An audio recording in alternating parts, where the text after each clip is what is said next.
Okay, there's a few things I want to make an announcement before we go into today's lecture.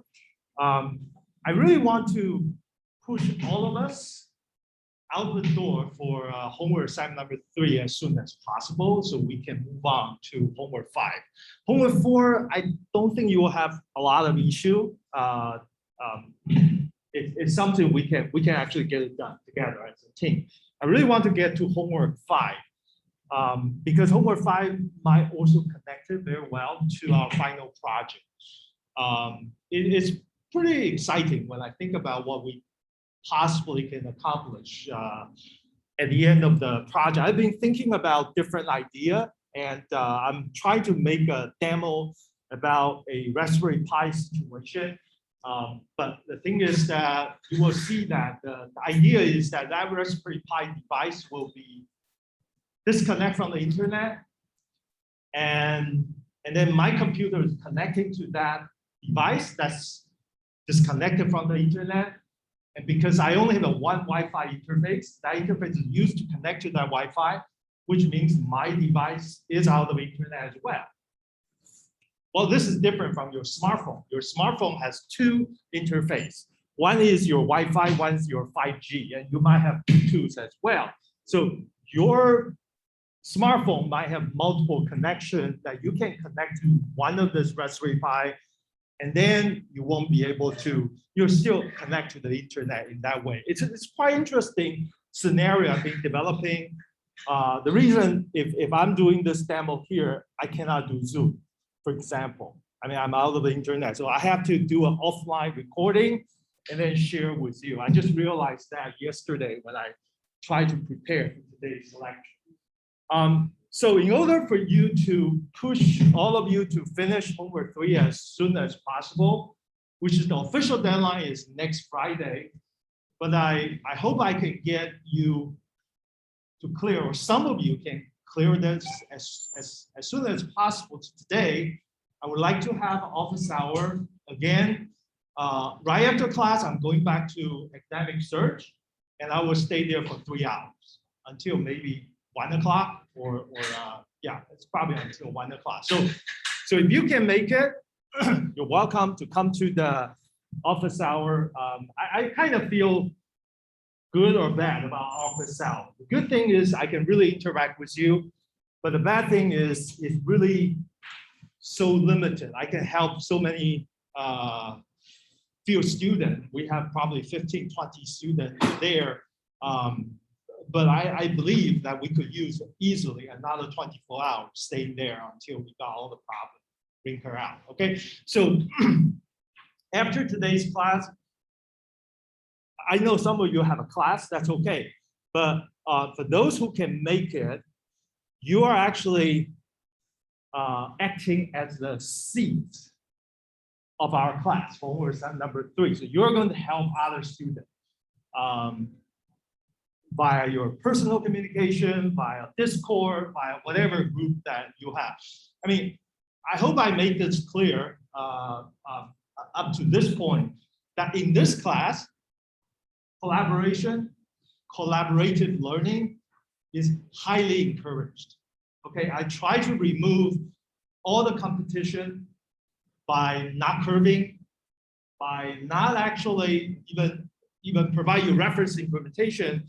So you will focus on learning instead of try to compete. That's what I'm saying. Okay, so I would really encourage you to help others, because when you help other people, you learn at the deeper level as well. That's just my instructional philosophy. Okay, so just to let you know, number one. Number two, you will receive a final project video soon. Hopefully, I explain every idea very clearly. It's getting really exciting for me to think about. We are not just finishing a final project for a course, but we're actually starting a new paradigm of internet networking, which is considered human being in the loop. So I use the example like issuing a coupon.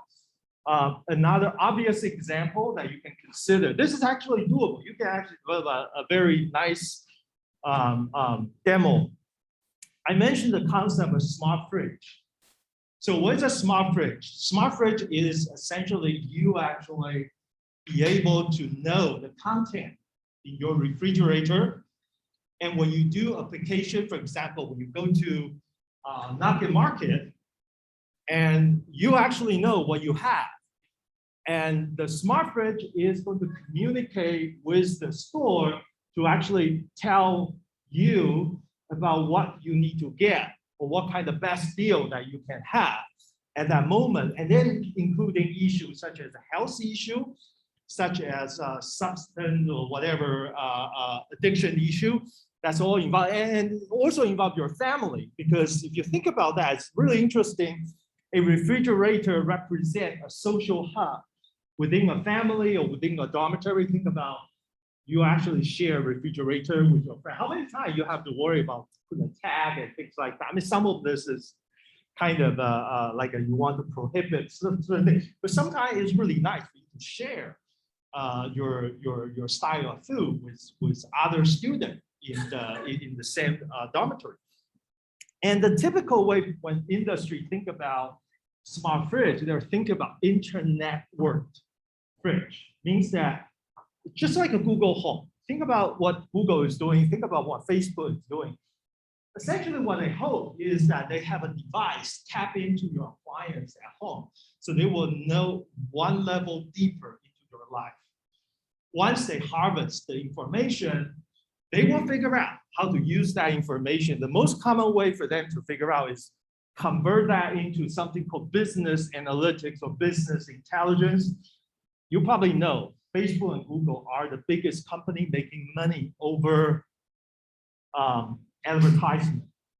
Means that they sell their intelligence to a company about how the company can marketing their product. It's not just, by the way, it's not just about the advertisement you're seeing on your smartphone. That's actually, in my opinion, that's a small part. But the bigger part is that this information will be converted to actually help. Just pick an example, Walmart or Costco or whatever, McDonald's, to actually figure out what's people's interest, because they're going to make some data analytics, data science decision. Well, in our scenario, in final project, think about that. So I try to emphasize it's not connected to the internet, which means your refrigerator is not connected to your internet.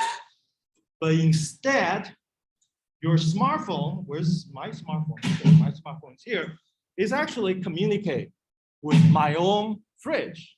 Of course, it's authorized. And it's actually going to download the content, the information, my family, to my control. When I go to a certain place, my smartphone is going to communicate with the environment under my consent, under my control about the information that's going to help me. So that's a way. There is a few advantages of this architecture. I hope they can fix this.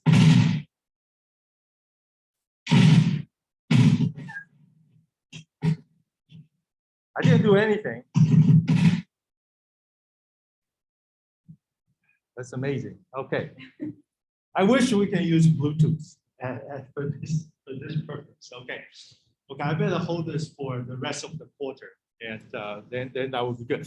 So the idea, of course, is try to provide the ownership of the information and try to provide a privacy.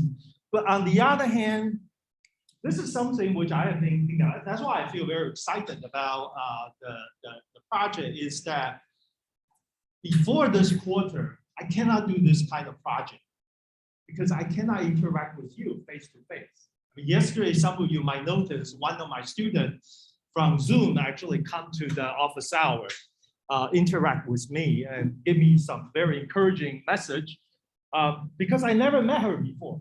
It's just always with Zoom. But now, when the COVID is being getting better, we're allowed to do in person.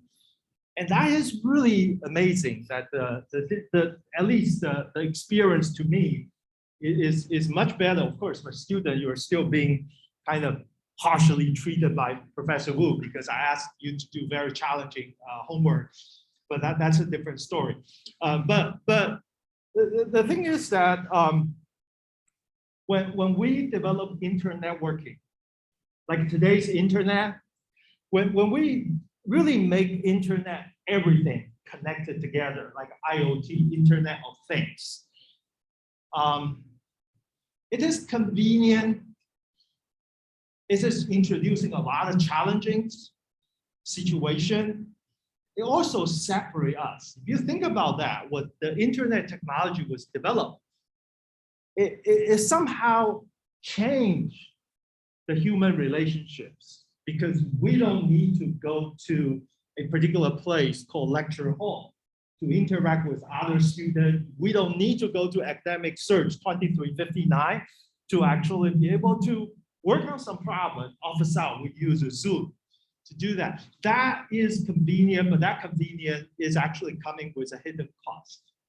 So what I'm thinking, telling you about the example about having somebody physical transfer the content from a refrigerator to a supermarket, you're actually involved in internet networking that have to have a person.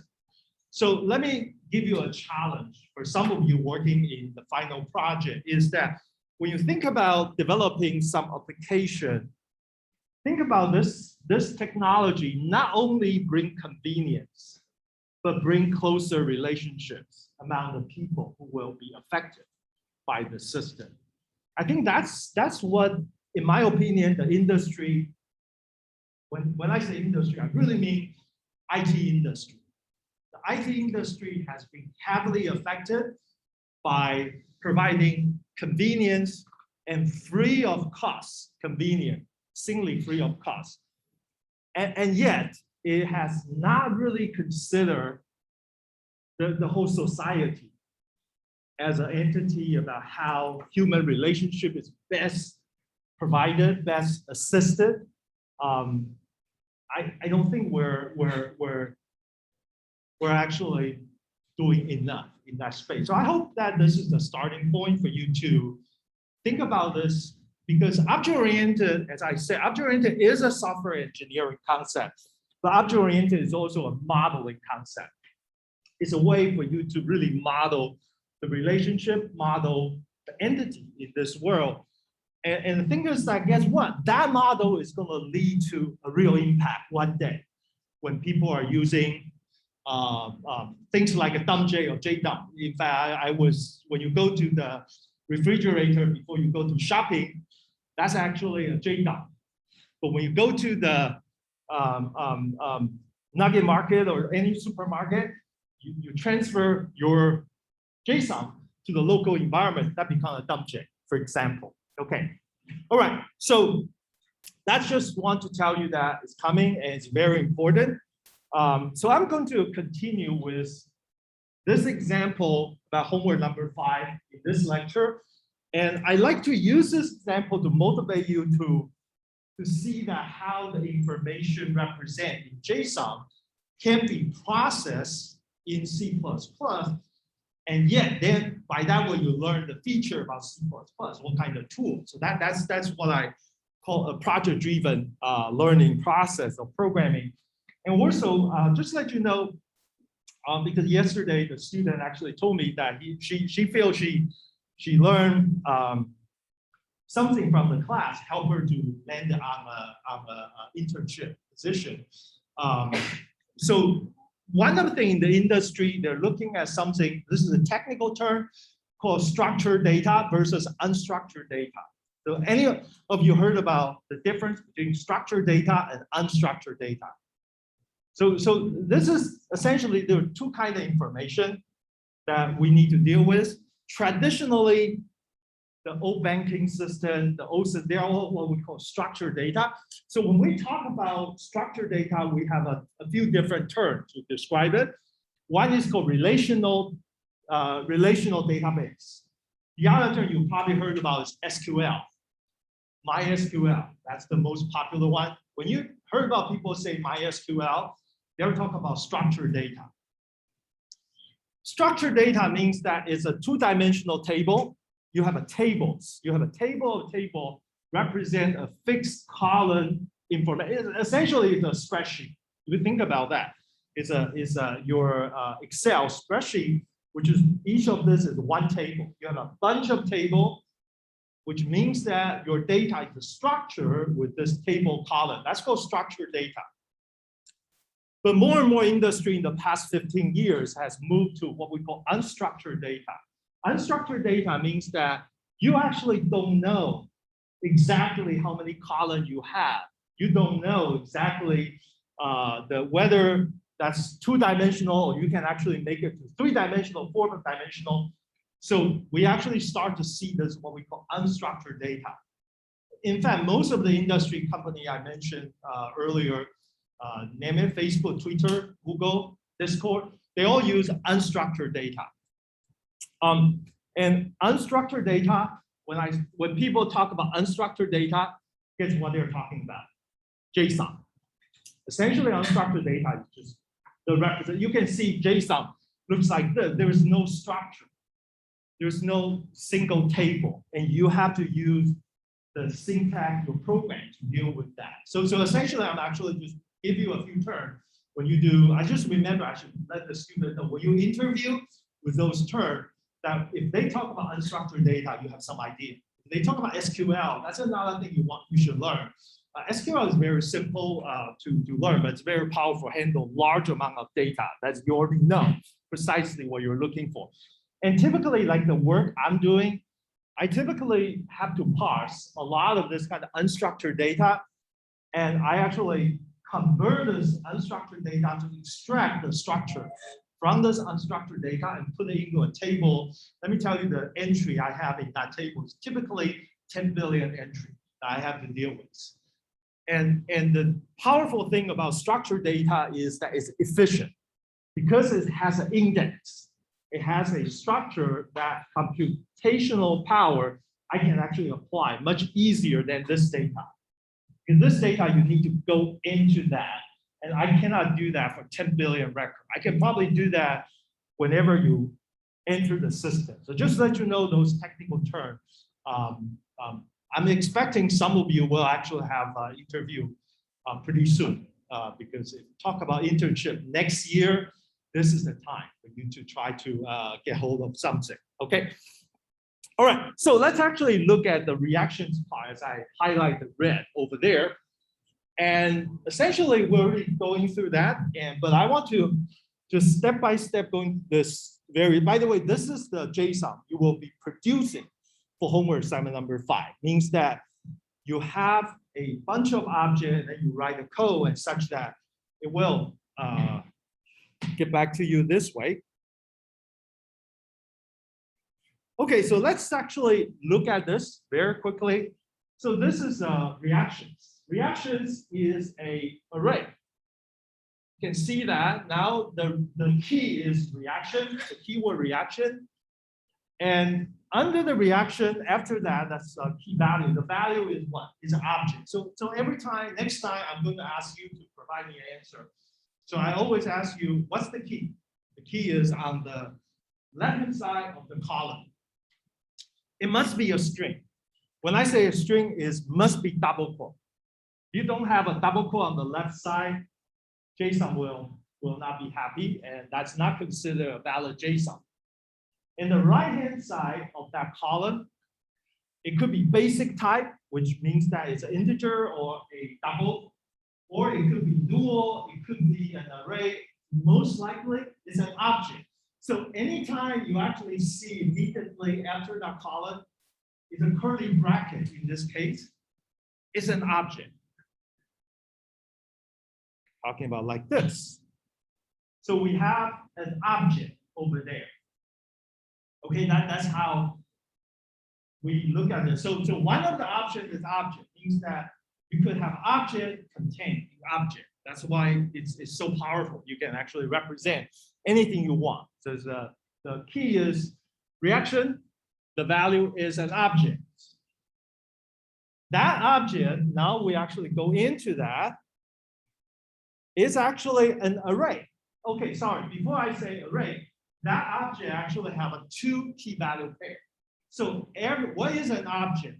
Object is a collection of key value pair, and I use a pair of a curly bracket to actually surround it. So in this case, we have this object under reaction has 2 key value pair. The first key is data. The second key is count. By the way, this is totally by the programmer to choose to use data and count. You can actually do anything you want. I mean, this, I have to differentiate this very carefully. One is the convention. A lot of industry are using this as a convention to represent the data, but it doesn't have to be that way. So this is let me explain what the convention here, and then I will tell you what's the alternative. So the convention here is that I'm actually representing array. So array is the first one, data. Okay, by the way, you can choose any name you want. So data is a key. After that column, you see that's a bracket.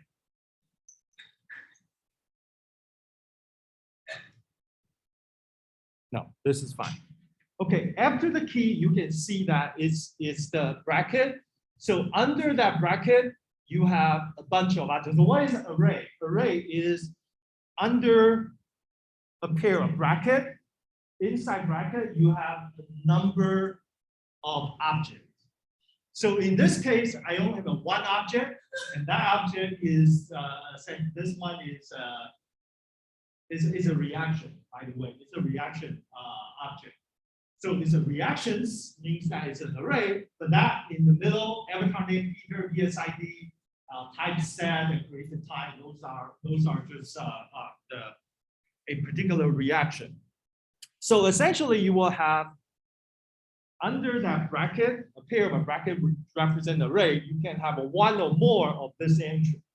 So essentially, in JSON, by itself, it doesn't count for you how many elements you have in the array. It's just saying it's an array means that the definition of array in JSON, in fact, is just a bunch of objects. It doesn't even check whether the format, the number of key value pair for each of the object, they are the same or consistent. Remember, it's unstructured data. So let me tell you, your C++ is a structured data because you actually say this object person.age must have this attribute, this attribute, this attribute, because you have a structure, you have a template specification to say this object must have this, this, this, and this. But JSON is unstructured. So essentially, I can have all four. I can actually skip one or add another one. It's still considered a valid array. So all I'm saying is array is a collection of objects, but I don't have any specification about what that object is. So you see that how flexible you can represent. Of course, you have to check at the application level to see what you have to interpret the result. Okay, so that's kind of the power you have. Okay, I just want to clarify this. You see that I have a count at the end. The second object of that reactions object, the second key value pair is a count. That count is really artificial. It's nothing to do with JSON. It has to do with people who design the system want to provide a count like a Unix, not Unix, C++ loop or C loop. You have an index, you have an array. Because think about this, people must be taking ecs36b pretty hard. And the thing is, he know if I have an array, I have to know the index of the array. I have to know how many elements. That's why they put a count there, just for efficiency, so they can process that. By the way, that count is 1, you didn't see the power. If that count is 10 billion, then that probably will help, because guess what? I don't have to go through every single element to understand this 10 billion. I can see, oh, this one is the big hitter. Because in industry, what they're doing is this is really efficiency, is that if you count the ones, then when I actually look for, say, which product I need to recommend to you, I'm actually going to look for anything that's actually count is actually greater than 1 million. Means that they have a 1 million customer already reviewed this product. If this is a new product that's too low, then I'm not going to recommend. So that is just for computational convenience or convention for people to use that count. Okay, just separate. One is for convention or for some application purpose, but JSON doesn't need that as a JSON array. All right. Okay, so that is basically try to clarify about how inside the JSON, how you can actually represent. So now this is the code that you use to take care of that. I mentioned this already last time, but I probably went this too fast last time. So essentially what you have when you write a code like this, how do you actually go in? So this is a C++ code. Try to parse it into the code above. So how do I, for example, go to the count?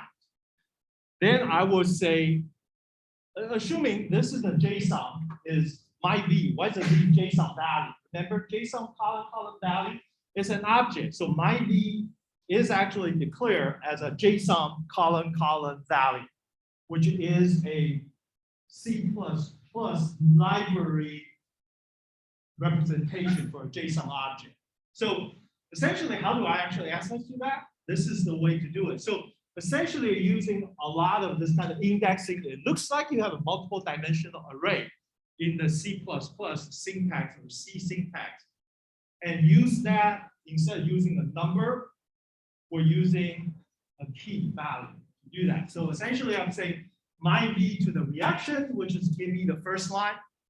So after I said my v reaction, I'm actually getting everything within that the pair of the red curly bracket. And then I'm in that object, so now I can access the second level. So that's why I use count. So that should actually give me access to the value. But the thing is that I said JSON is very flexible, unstructured, and therefore it does not naturally do this kind of type check. So when you use a typical programming language like C++, they actually force you to do this type checking. And therefore, it's actually say as in. It means that you want the library to interpret whatever coming in and the value for that as an integer. So essentially what I'm checking is whether reaction counts that value, which is referred to number 1. Is that greater than 0 or not? Means that is this array empty? If this array is empty, then please don't do that. But you can actually change that to be, say, greater than 1 million. Means that is this array greater than 1 million entry? If it's that, I'm going to do something different. Okay. And similarly, you can do. Okay, let me actually ask you. I want you to write this piece of code. Hold on. Right now.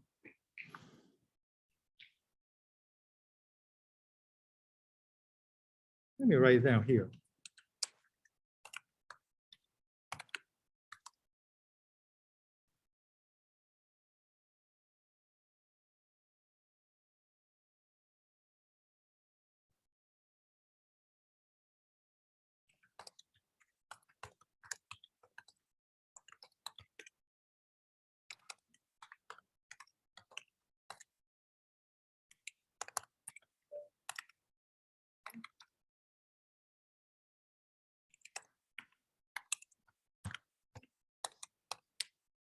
Okay, I'm actually giving you this question for you to think about. How do you actually modify this line of code to actually determine the first reaction of that JSON of my V is either happy or sad? How do you actually write that line of code? I give you 30 seconds to think. You can talk to your neighbor about how you do that. How do you actually change that line of code to actually tell whether that first reaction of the array was happy or sad? How will you do that?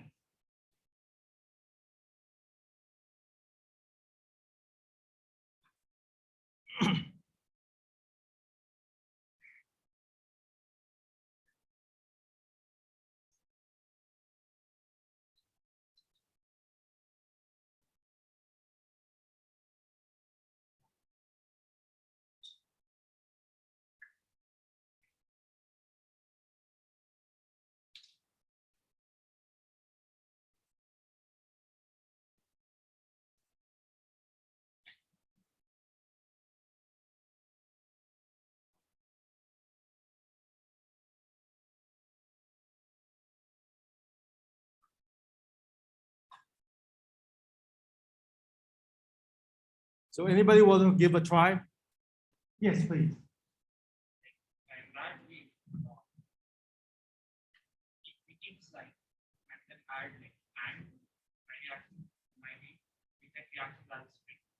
And then after that we try and catch. So it's a good point that you actually want to keep the original line because we want to make sure that the array is not empty. But let me just copy and paste so we can do what you just said. Okay, so let me copy and paste, insert a new. Let's try to work together. Okay, we're the same team here. Let me try to make this become. No, make a mistake. How do I actually change the font? Okay, fine.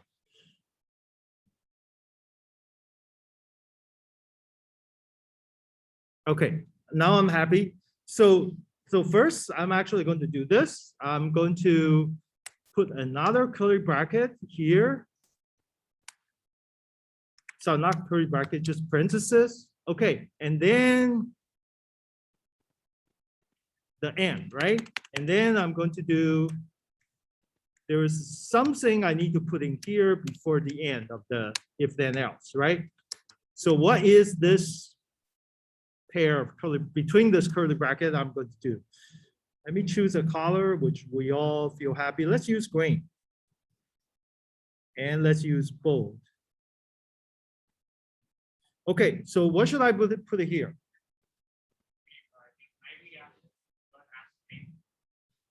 Okay, my V reaction, and then what?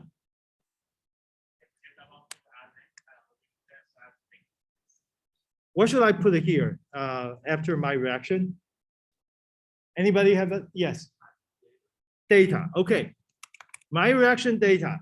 Great. After data, what should be the next one? Yes, index 1. Oh, sorry, 0, not 1. This is essentially a typical C programmer's specification. The in C array started with 0. In JSON, the array also started with, oh, okay, in the JSON CPP also started with 0. Yeah, yes. No, because reaction data, if I do this, I actually didn't say as an array, right? You're saying that whether I should do after data, I should say as array. I think if I do this, reaction data 0 is basically telling the compiler I'm treating that object as an array. Okay, but I can check. The things I should check is that whether it's actual array. Say what happens if reaction data is not an array, this code will have runtime error. So you're right that I probably need to check whether this is true. If I'm going to really implement this correctly, I actually have to say my v dot is array is equal to true. Something like that. So I'm actually going to check using is array to check that. But assuming it's an array, then I can use this line here. My reaction data 0. That will refer to the next object. By the way, if you want to check, you actually need to check that whether this is object. So in JSON, because it's not strong type, so we have to write our own code to check online. So I have to say whether dot is object. That's why if you look at some of my implementation of JSON, I check a lot of time to actually bridge the work, because the compiler won't check this for you.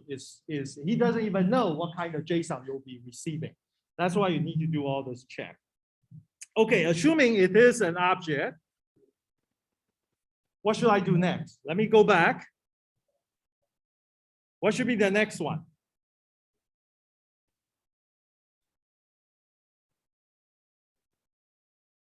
Exactly, type. Thank you. So the next one, I'm going to do this.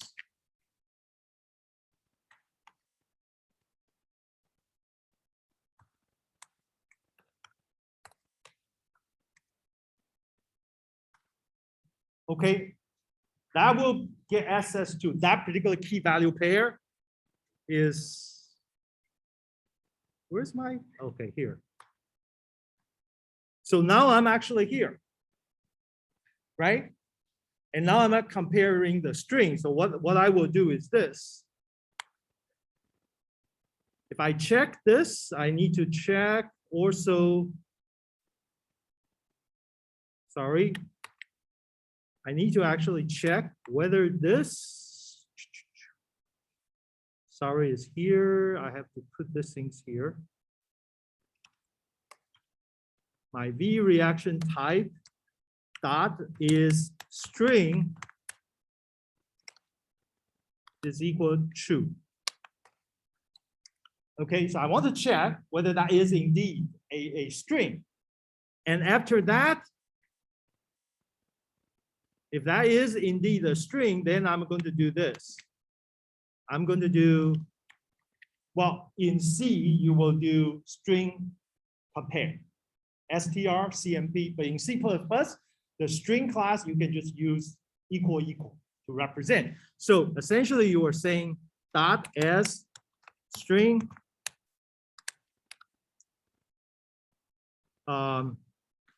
is equal to, did I say happy or sad? Okay, happy. That's fine. Either way is fine.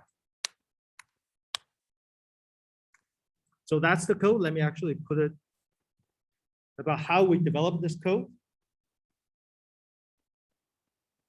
Okay, so in order for us to go into each of the elements, that's the amount of code you need to provide. It's nothing, how do I say that? There is no like algorithm or sorting issue. It's just how do you traverse into unstructured data looks like this. Okay, so that's how we go into that. The first, you have to go to reaction and data and check. And then we go into reaction data, which index, 0 or whatever index you want to provide. Your program control that. After that, you extract the next level key value pair to see if it exists. Maybe it doesn't have a type. Maybe that type is null. And then you extract the value. Yes.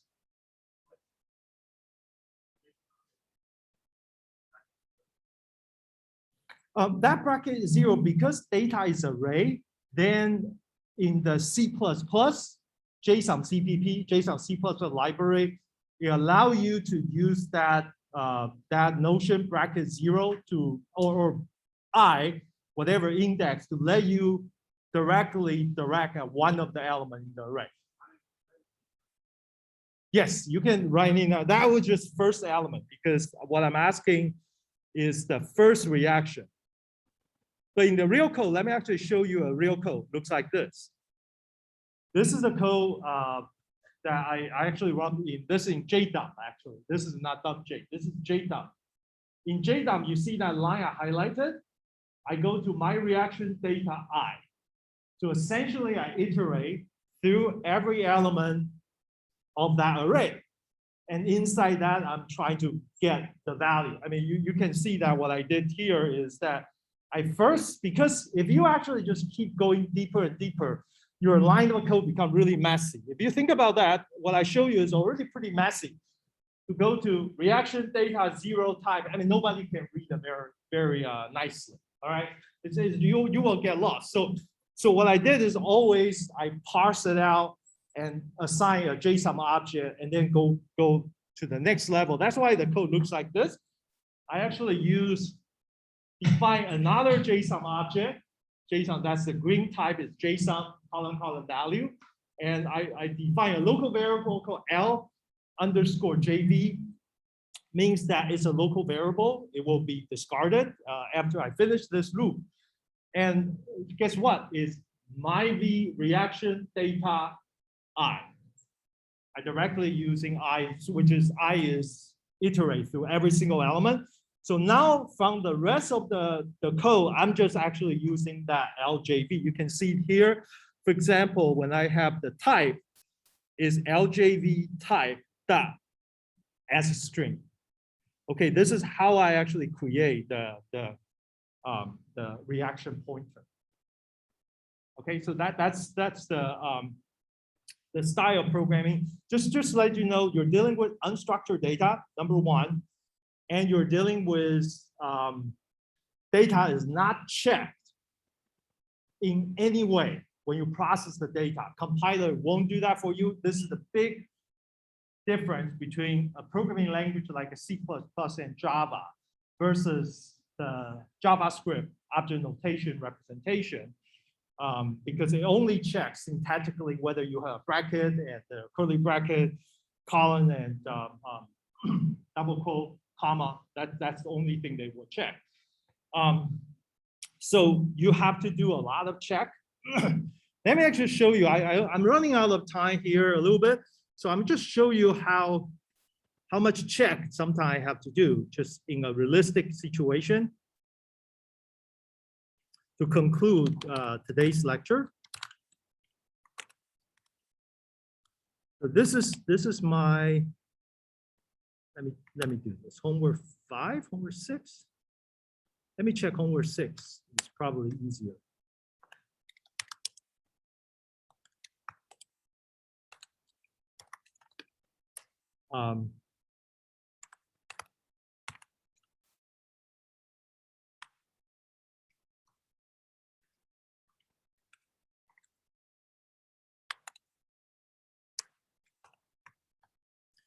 So this is called JDump.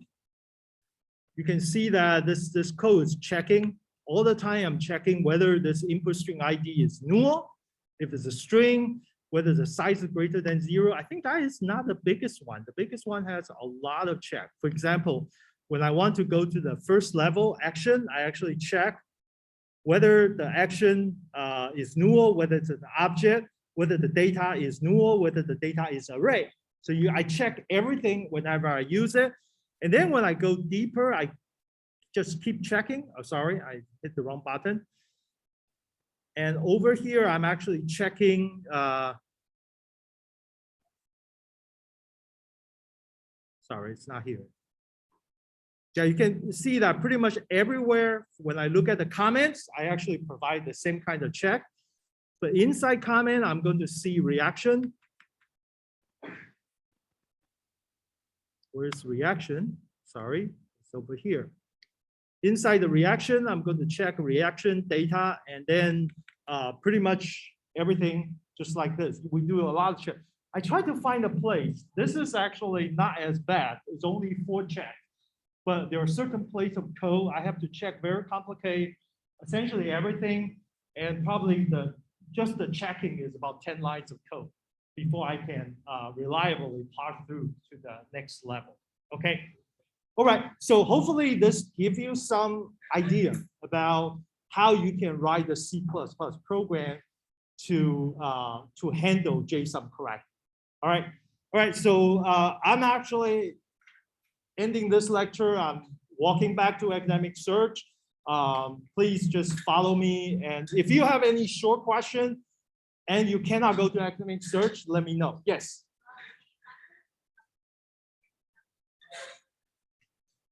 Sorry, can you say that again?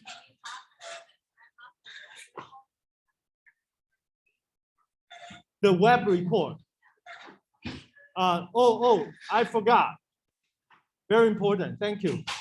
You don't need to do web report at all for this. I mean, the reason you cannot web report because the web server, the VPN will kill us. Okay. But I actually, in the final project, I'm actually doing web report because the final project you're going to do web report on the Raspberry Pi device.